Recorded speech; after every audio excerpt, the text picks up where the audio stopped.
أعوذ بالله من الشيطان الرجيم. بسم الله الرحمن الرحيم. فاعف عنهم واستغفر لهم وشاورهم في الأمر فإذا عزمت فتوكل على الله إن الله يحب المتوكلين.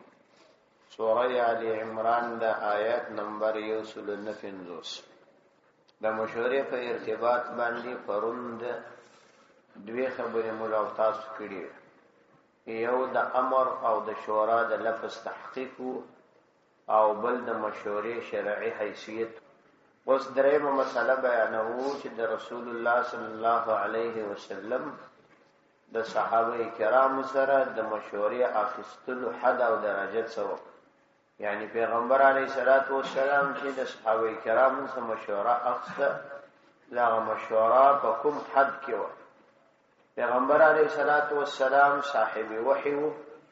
او دته د الله د طرفه څخه وحی راتللی او د الله عزوجل د طرفه څخه پیغمبر نو پیغمبر ته د دې ضرورت نو چې هغه دې د چا څخه مشوره اخیسته وي. نو په دې خاطر باندې ځینې مفسرینو لیکلي دي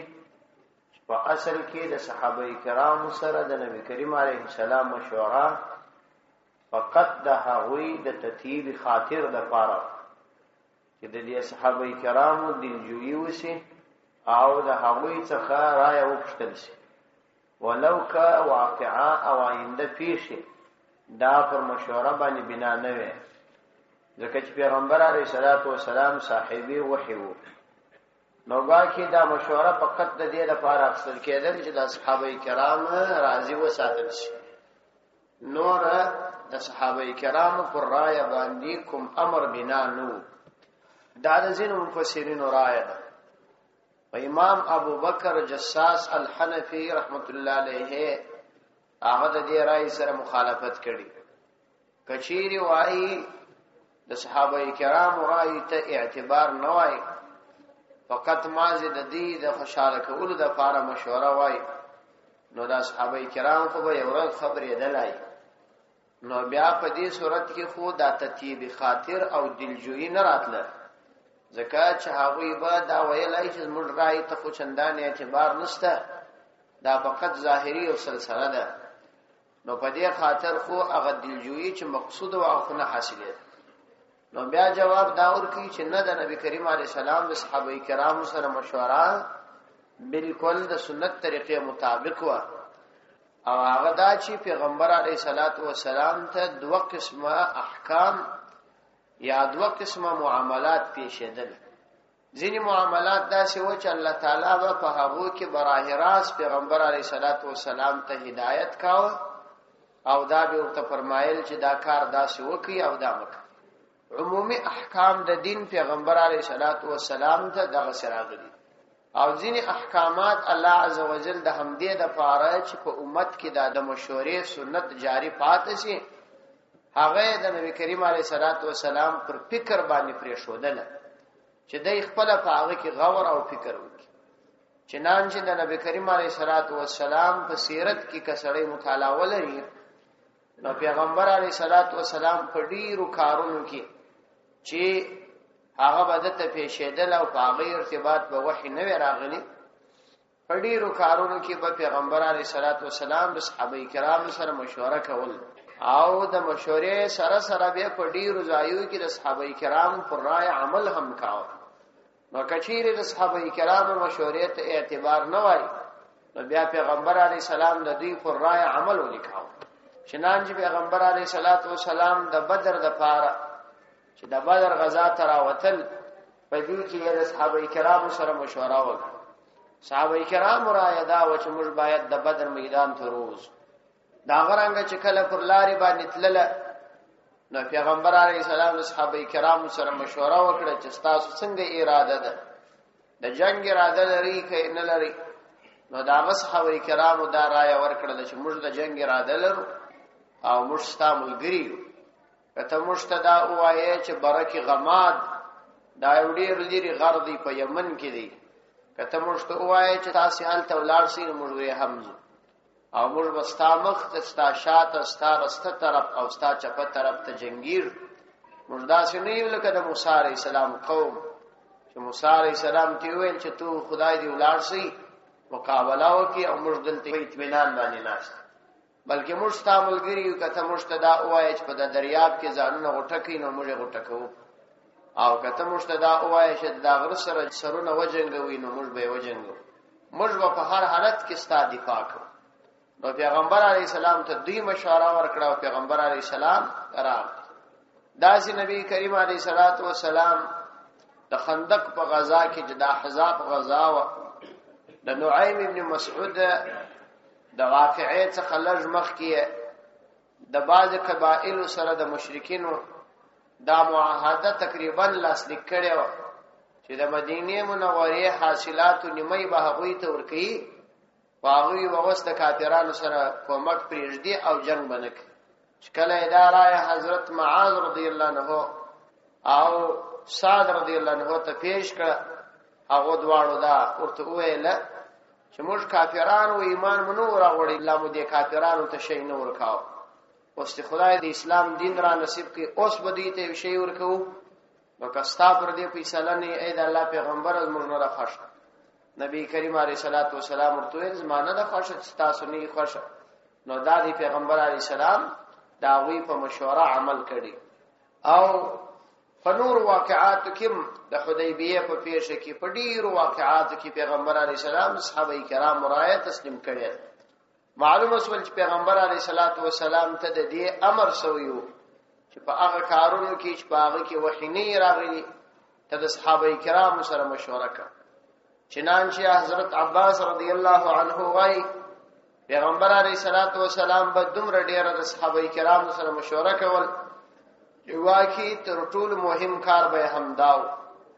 او عموما به د ابو بکر او عمر رضی الله عنهما سره مشوره کول چنانچه په یو حدیث کې راځي پیغمبر علیه السلام ابو بکر او عمر رضی الله عنهما توای کتا سو پر کوم امر سره جمع اسواس زستاسو دوه مخالفت نکوم یعنی ستاسو رایه تسلیمو معلومه شول چې د پیغمبر علیه الصلاۃ والسلام د صحابه کرامو سره مشوره محض د دې لپاره نه و چې د هغوی زړه وساتل شي بلکې د شرعي امور د التزام او د کولو د لپاره څلورمه مسله دا و چې په اسلامی حکومت کې د مشورې حد او درجه په اسلامی حکومت کې اسلامی نظام وی پر امیر باندې د اهل حل او عقد سره مشوره کول واجب دي یعنی که یو اسلامی نظام وی د مسلمانانو د امیر او خلیفہ د پاره دا ضروری ده چې دای با د علماو او صلحاو چې په کار باندې پوي دا ځکسان یو جماعت لري دا هغه جماعت سره به د مشوره کوي دوه قید پکشي کې دي چې زیرایوي او بل دا چې هغه صالحین خلک وي خدای پرست وي د خدای سبيري دا ضروری ده پر دی اسلامی امیر باندې چې دا مشوره بده وسره کوي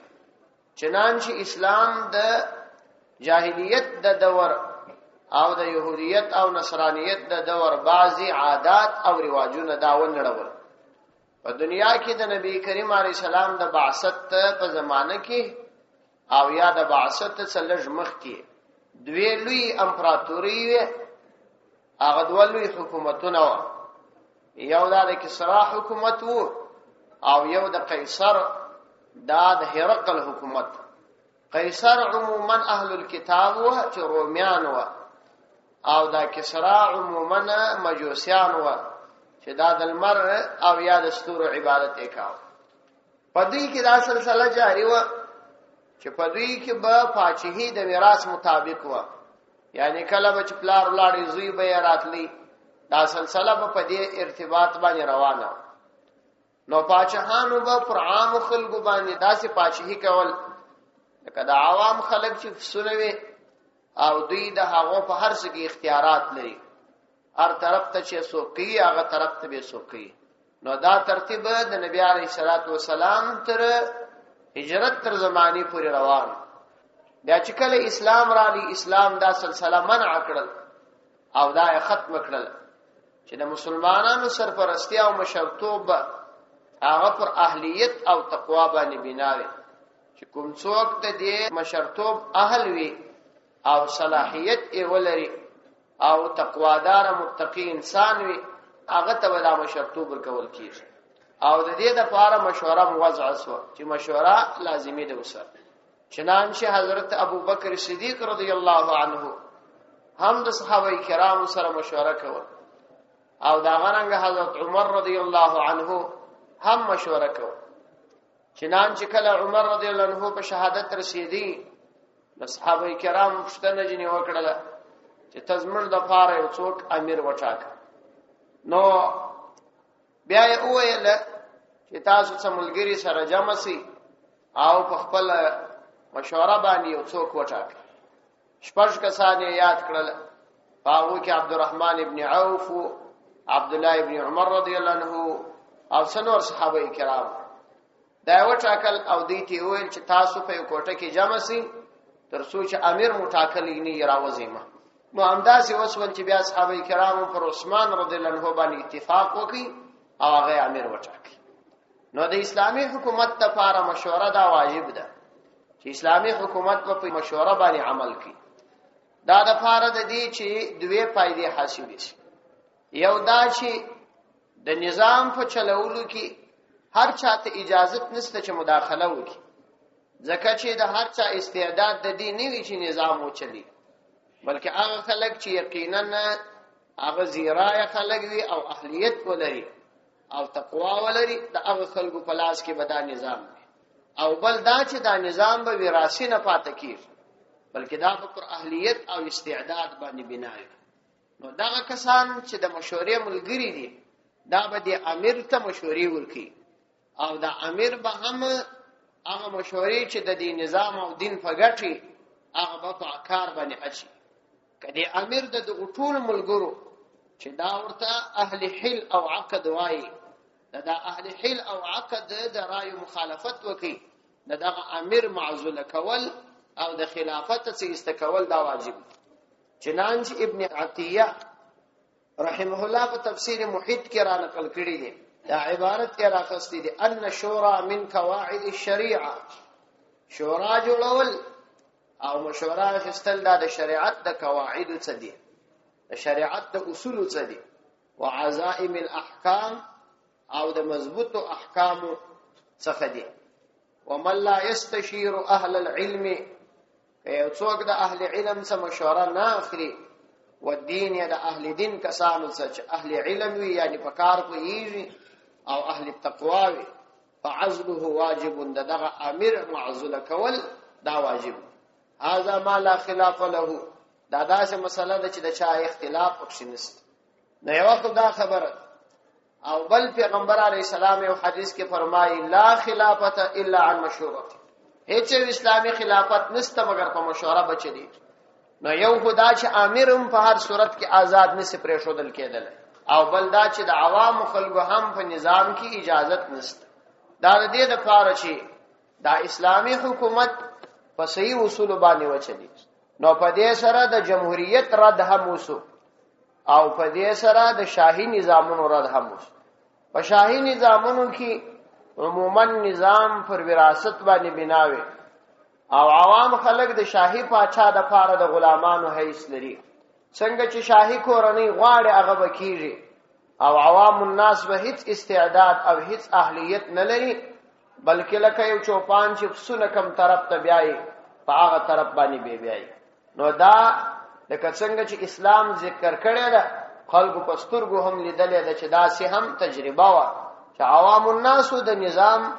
او د حکومت په مسائلو کې د یوې ذری اختیار نه درلود بلکې هغه د سو پر رقم باندې د پاچا د کورنۍ غلامانو پاچا بولاړي زوی بیا راتلی چې زوی بیا ولاړي مسیح براتلی کبه هیڅوک پاتنو صدور به ښه نستل نو دا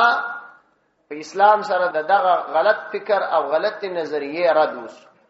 او دا رنګ د جمهوریت نظام هم رد او جمهوریت کې به ټول ترتیب دا پر عوامو باندې ولاړ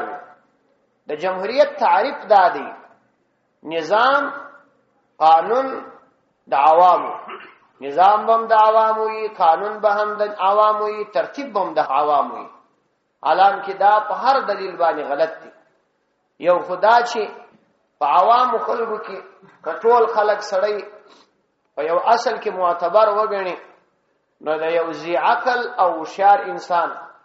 او د یو بی عقل دواړو رایه به یو رقم بلل کیږي. الان کې دا منع حضرت عمر فاروق رضی الله عنه به په خپل مجلس کې حضرت عبد الله ابن عباس رضی الله عنه کښینوي. عبد الله ابن عباس رضی الله عنه کشر صحابي وو، تر د مشران صحابه وو. عبد الله ابن عباس رضی الله عنه ته کوم مفوها او په قران باندې فهم الله ور کړیو دا به په نورو کې دا کمال نو، ځکه نبی کریم علیه الصلاۃ والسلام د لپاره دعا کړو اللهم فقهه فی القرآن، اے الله دته په قران کې په اور نصیب. چنانچه دا عبد الله ابن عباس رضی الله عنه مشهور صفت مفسر القرآن دی چې ذکر شي مفسر القرآن عبد الله ابن عباس رضی الله عنه سمرا دی. نو عمر رضی الله عنه باندې د ګورد په مقابله کې د درایه تسلیمول ځکه چې دی په دې مسائل کې دی. نو معلومه شوله چې د هغه خلکو رایه ډیره معتبره ده چې هغه ذی عقل او ذی تقوا او ذی اهل خلق، دانه چې د یو ډمو د یو عالم، دانه چې د یو فاسق او د یو متقی سړي رایه برابرې دا برابرې دلای نشي ځکه عقلونه مختلف دي، استعدادونه مختلف دي، دا څنګه برابرې ده؟ دا خو نشي برابرې ده. نو په جمهوریت کې یو خدا لعنت دی چې د ډم او د یو ډیر متقی سړي دواړو رایه یو برابر، هیڅ اعتبار نه لري یو د بل رایه. نو دا په دې خاطر باندې نو کچيري یو سړی د ډمانو د طرف ودرې دی او سړی د متقیانو د طرف ودرې دی، طبعا به د ډمانو طرف ور باندې غالب کیږي. نو دا ضروری ده چې دا معتبر نشي. دا یو بل دا چې په جمهوریت کې اکثریت ته اعتبار ورکول کیږي، لیکن په نفس الامر کې اکثریت ته اعتبار نه ورکول کیږي بلکې اقلیت ته پر اکثریت اعتبار ورکول کیږي. یو مثال یې درته وایم. په یو ملک کې 3 کسان کاندیدان دي، په دې 3 کسانو کې یو کس راولاړي زیاتې رائے وړي، مثلا یو راولاړي 50 وړي، بل 45 وړي او بل 40 وړي. نو دوی دا 50 والاته ترقی ورکی او دا کامیاب کی په اکثریت دي، حالانکه دا اکثریت نه دي. که هغه 45 تو 40 دواړه سره یو ځای کې نو بیا خو پر 50 ډیر سول. نو دلته خو اقلیت ته پر اکثریت باندې د ترجیح ورکړل، کله اکثریت ته اعتبار ورکړل، اکثریت ته اعتبار نه ورکړل. دا غلطه ده چې دی اکثریت ته اعتبار ورکړل. او بل دا چې په جمهوریت کې نظام او د نظام واکونه دا پر پارلمان باندې بنای، پارلمان کې مپریکړه کې بس هغه سید، او په پارلمان کې اصل دادی چې د اکثریت کوم رائے و بس هغه بسی. الان کې دا غلط، ځکه د اکثریت رائے و غلطی د لږ کسانو رائے بسی. پیغمبر علیه الصلاۃ والسلام هم مشوره کې دا اصل دی چې په مشوره کې اختیار امیر لري. امیر به د ملګرو څخه مشوره اخلي، د مشورې څخه ورسته به امیر د خپل دقیق نظر کولو څخه ورسته فیصله کوي. دا د اختیار دی کدی فیصله د لږو کسانو مطابق کوي کی او کې د ډیرو کسانو مطابق، ځکه د خپل پر ثواب دید باندې و فیصله کوي. چنانچه قران کریم هم دې خبرې ته اشاره کوي په اذا عزمت، کله چې تا قصد او اراده وکړه د فیصله فتوکل علی الله، بیا نو پر الله عزوجل باندې توکل وکړه. دا نه دی ویلي چې په اذا عزمهم کله چې هغه قصد او اراده وکړه، بلکې چې تا قصد او اراده وکړه پر الله تعالی باندې توکل وکړه. نو په پارلمانونو کې اکثریت ته اعتبار دی. الان کې اکثریت عموما غلطیږي، لکه د بدر د واقعې څخه ورسته پیغمبر علیه الصلاۃ والسلام صحابه کرام سره مشوره واست. نو په دې صحابه کرامو کې د اکثریت صحابه کرام رائے داو چې داغه د بدر کې چې کوم بنديان نیول شوی دي هغه څه فدیه واستسي او الکړل. لیکن د عمر رضی الله عنه او د معاذ رضی الله عنه رائے داو چې یا دا باید قتل کړي شي، ځکه چې د کافرانو زور او قوت دا باید ختم شي. نو همداسې پیښه چې دا الله عزوجل د طرفه د حضرت معاذ او حضرت عمر رضی الله عنهما د رائے تایید را د اقلیت مطلب دا چې امیر ته شریعت اختیار ورکړي د مشورې ورکولو څخه وروسته چې دای څنګه فیصله وکړي. اکثریت ته بنه قتل کیږي. ها کله کله کېدلای شي چې اکثریت وجه د ترجیح سي، عموما داسې نشي کېدای. نو په دې اصول سره دا مسله رد سوله چې جمهوریت دا د مشوري نظام، جمهوریت قطعا د مشوري نظام نه دی. جمهوریت د غرب یو اصطلاح ده چې پر مسلمانانو باندې تپل شوی او مسلمانان بیچارهګان هڅه په اخته دي او دا غلغه شاهي نظام دا هیڅ اعتبار په شریعت کې نه لري. یوازنی نظام چې الله تعالی د انسانیت لپاره وضع کړی او تر قیامت پورې د تمام مشکلات حل پکې کړي هغه اسلامی نظام دی او اسلامی خلافت. په خلافت کې نه مستقیلا تمام عوام خلکو ته اجازه ورکول کیږي او نه امیر او خلیفہ په هر حالت کې آزاد پرېښودل کیږي، بلکې هغه خلک چې زی استعداد او فقها او متقیان خلک وي هغه بلا محاله د په مشوره کې شرکت کوي او دایبه د هغه د مشورې پابند ژوندۍ کوي. آزاد نشي پرېښودل کېدای شي دای څنګه آزاد اوسي. نو کله کسان تقوادار او دیندار خلک خدای پرستان خلک د چا ملګری طبعا هغه سم سړی جوړیږي، هیڅ کله دا غوي د رائے مخالفت نه کوي. دا د مشورې په ارتباط باندې اصول دي چې دا فقها او مفسرین را نقل کړي. اوس دا مسله ده چې په مشوره کې څو آداب شته. د مشورې در ټولو بهترین آداب دا دي چې سړی مشوره ورکړي باید په مشوره کې پر خپل رائے اصرار ونیسي. د مثال په توګه لس کسان ملګری دي، یو امیر ناس دي مشوره کوي، نو پر دې خپل رائے باندې باید ملګری اصرار ونکړي. تا چې کوم رائے ورکړل چې ما رائے دا د بس تا نوبت تیر سو نور تا ته پر خپل رائے باندې اصرار کول دا شرعاً جائز نه دي. او کبیل فرستا ورسته کوم خبره یا یاد سوله کچ کې ما دا خبره کړې وای نو وای سنت طریقه دا د سړی دی دعا وکي چې اے الله د ازما کوم خبره چې ما پزړی کې ده د ازما د بل ملګری پزړی کې واچو چې هغه وکي. دا تجربه ده، تاسو یې تجربه کوي. الله تعالی هغه خبره چې تاسو پزړی کې د بل ملګری د زړه سره باسي او دا خبره هغه کوي. او بل دا چې کله امیر فیصله وکړل دا امیر د فیصله مخالفت دا بیا منع دي سړی بینه کوي. او بل دا چې امیر به د خپل رائے اظهار نکي په شروع کې. کامیر د خپل رائے اظهار وکړي نو ملګرو ته معلومي دي چې د رائے اوس لا معلومه ده پر داغه باندې فیصله مسکی. نو امیر به د مشورې په وخت کې خالی ذهن وي، ذهن بیا خالی وي چې د ملګرو رائے واخستل بیا به د فیصله کوي. او بل دا چې مشوره وسول د مشورې ورسته به څوک تفسیر نه کوي چې داسې او داسې او داسې. په مشوره کې دا فائدہ ده چې کچېری کوم کار په مشوره وسی کاغه کامیاب شي نو سړی د تکبر خلاص. هغه په دې چې سړی پر خپل رائے باندې بارا بغرور کیږي نه ودی د ډیرو ملګرو رائے. او که خدای نه خسته کوم تاوانی خبره پیښ شي نو په دې صورت کې بیا دا غلطي او سړی ته نه منسوبه کیږي چې دا د پلاني غلطي ده. د ټولو په مشوره باندې دا کار شوی. نو په دې کې نورې ګټې هم دي. په دې ارتباط باندې د مفتی رشید احمد صاحب دامت برکاتهم وصفات شوی دی رحمه الله. دا هغه یو کتاب دی په اسلام کې د مشورې اهمیت او شرعي حیثیت دا پیدا کی پښتو کې به ترجمه شوی، ډېر بهترین کتاب. لاندې آیاتو ترجمه ته باز غوښونی سي تفصیل به سباو.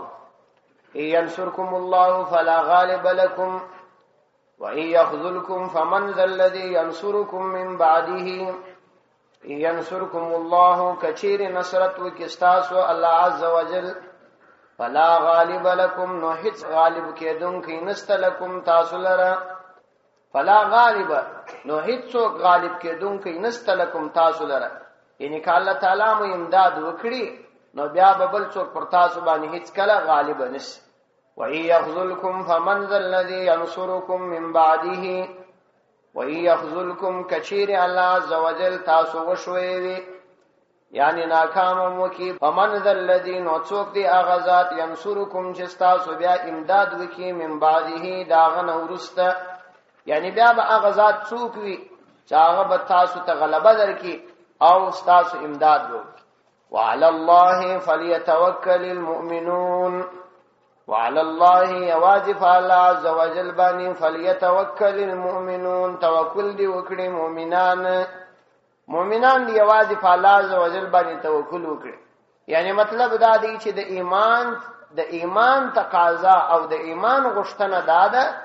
چې د انسان باید یوازې پر خپل رب باندې توکل او توکل دې ته نه وایي چې سړی اسباب اختیار نه کړي. اسباب دوه قسمه اسباب دي. یو اسباب بعیده دي یو اسباب قریبه دي دا اسباب قریبه او اختیارول په توکل کې لازمی دي لکه دا دی پیغمبر علیه الصلاۃ والسلام د احد میدان ته راتلی صحابه کرامو سره مشوره واخیستل دا یو سبب دی د دې زغره واغستل د ملګرو صفونه برابر کړل ترتیب یې ټول برابر کړ دا اسباب قریبه دي اسباب بعیده به دي توای